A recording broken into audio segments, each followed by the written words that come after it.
So there is a special type of relationship that we have not discussed before.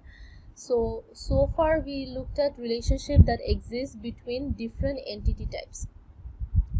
So there is a special type known as recursive relationship which exists between the same entity but in distinct roles.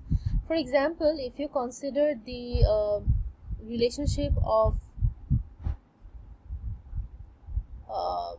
employees with each other, so there are some employees who will supervise other employees. So some employees are supervisors of some other employees. So there's only one entity which is participating in this relationship, which is the employee relationship, but the participation is done between two different roles. So one of the role is the supervisor role, so some employees are going to be supervisors, and the other role is the supervisory role or the subordinate role, so some of the employees will be supervisees. So this is known as a recursive relationship type because it exists between the same entity but in different roles. So how will we represent this? This is represented like this. So we have the employee entity, and we have the supervisors relationship. So it exists between the same entity type, so we will connect the supervisors with the same entity but using different lines. So some supervisor supervises some other employees. Now in recursive relationship you have to mention the labels, that is we have to mention which side is the supervisor and which side is the supervisee. So we have to say supervisor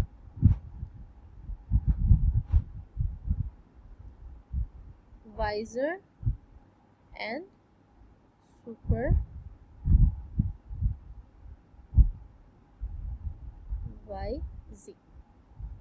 Okay, and then we also have to mention the two constraints, the cardinality ratio and the minimum participation. So let's see. So there are let's say 50 employees.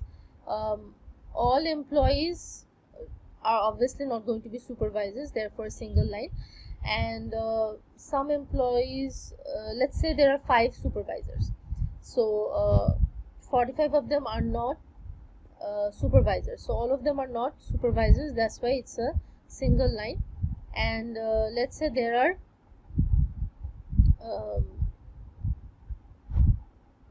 only 45 supervisees. So this is something that is part of the assumption that you have to assume and think like what's going to happen in real life. So you can assume that only 45 of them, the remaining 45 are have supervisors. That's why it will be like optional as well, a single line. Or you can think that all 50 of them have, like, the other 5 also have a supervisor, that is the chairperson or the boss. Okay, so if you consider that, then in that case this will be a mandatory participation. In any case, in this case, if it's not mentioned clearly in the question or the data requirement that what it should be, then you can make some assumptions. Okay, now you have to think of the cardinality. So if you consider the supervisor part, so one supervisor can supervise many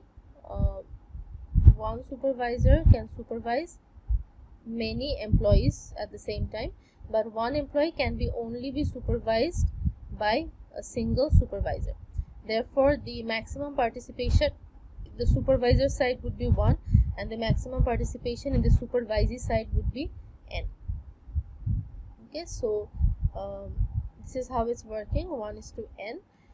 Employee supervises other employee. So some employee will be supervisor and some employee would be supervisee. Okay, so this is the recursive relationship. It is a relationship between the same participating entity in distinct or different roles.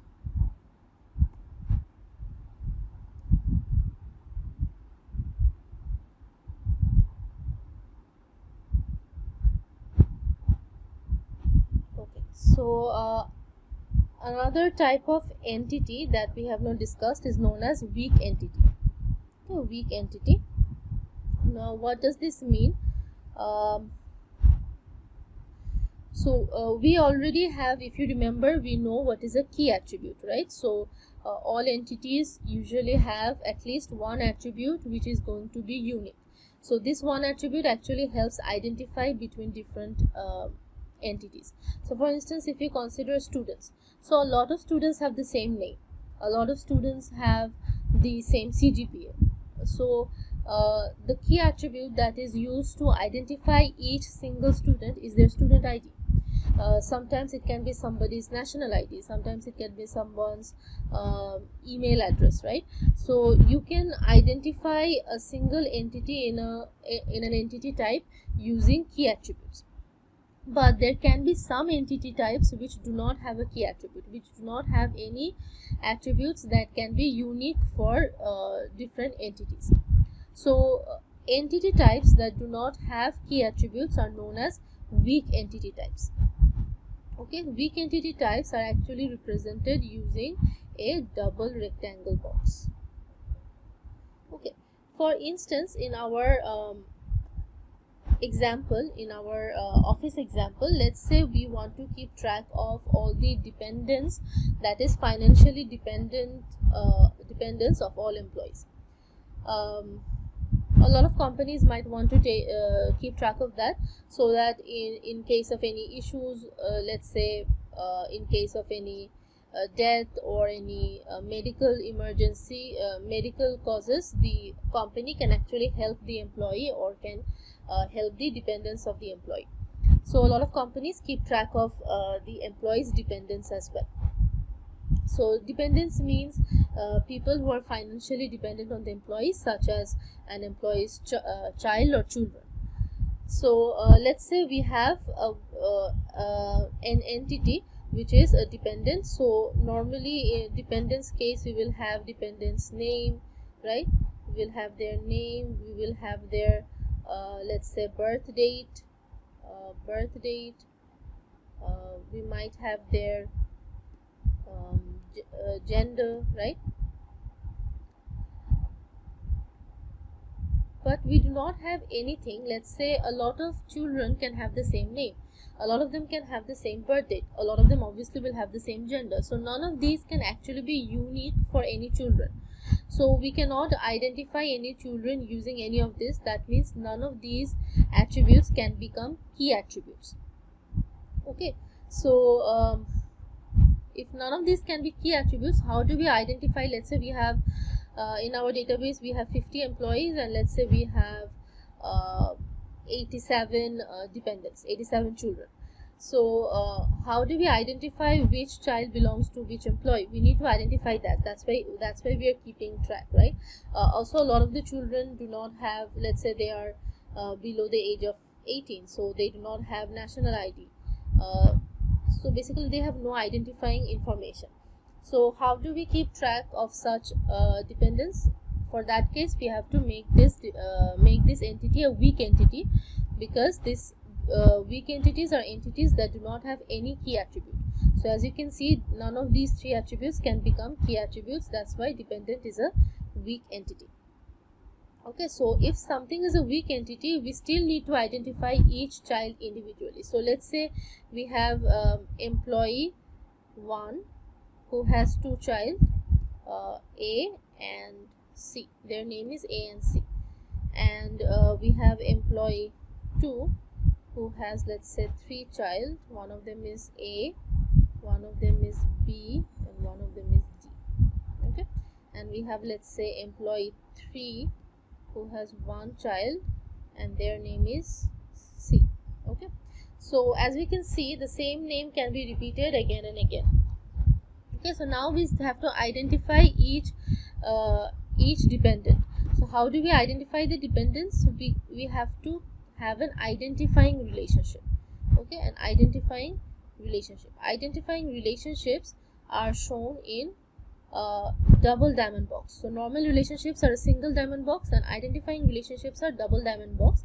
Identifying relationship always exists between a weak entity and a regular entity or a strong entity. Okay, so this identifying relationship will actually help us identify each dependent. So whose child is this, whose child is this A, and whose child is this A, whose child is B, and whose child is this C, and whose child is this C, right? So we need to identify each child as belonging to with their parents, right? So with the employees. So that's why I will use an identifying relationship with the employee, because the employees will help us identify each children. Okay, so that's how I have the connection. So let's say the employee has their ID. Each employee will have an ID, which is a key attribute, and they will have other attributes, right?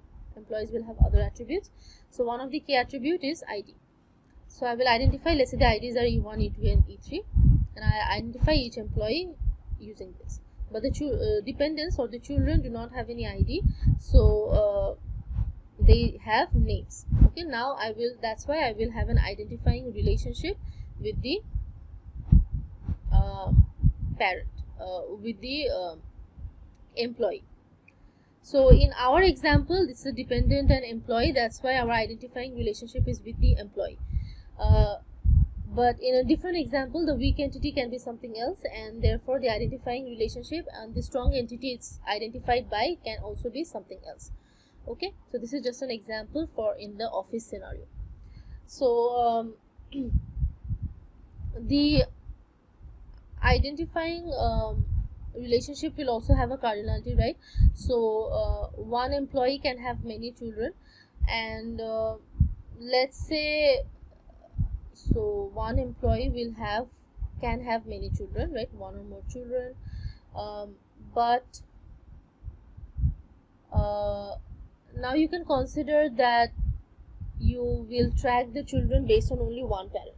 Okay, so it can happen that both parents of a children work in the same company, but you can make an assumption that I will only track one parent, or you can make an assumption that it's not going to happen. So if it's not clearly stated, then some things can be taken from real life and some things can be made as an assumption, because let's say because it's to make it simpler, or that's what is logically more reasonable to you. Okay, so let's say one employee can obviously have many children, so that's obvious. But the other part is, do I consider one parent can have two children, one child can have two both parents in the same office, or do I consider that a child can have only one parent working in the office? So let's make it simple and say one child can have only one parent working in the office. So in that case, the maximum participation in the employee side is 1, and the maximum participation in the dependent side is n. Okay, and if we see the minimum participation, that is all employees are not going to have children. Okay, there will be some employees who don't have children or who are not even married. So in that case, this would be a single line optional participation. But all children who are in my database, I won't just keep information about random children, right? I will only keep information about dependents who are dependents of my employees, right? So all dependents must be related to a particular employee.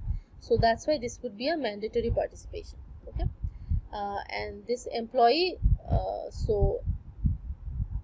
dependents are dependent of employees. Okay, so this is the relationship, and it's an identifying relationship because I am using this relationship to help identify each child.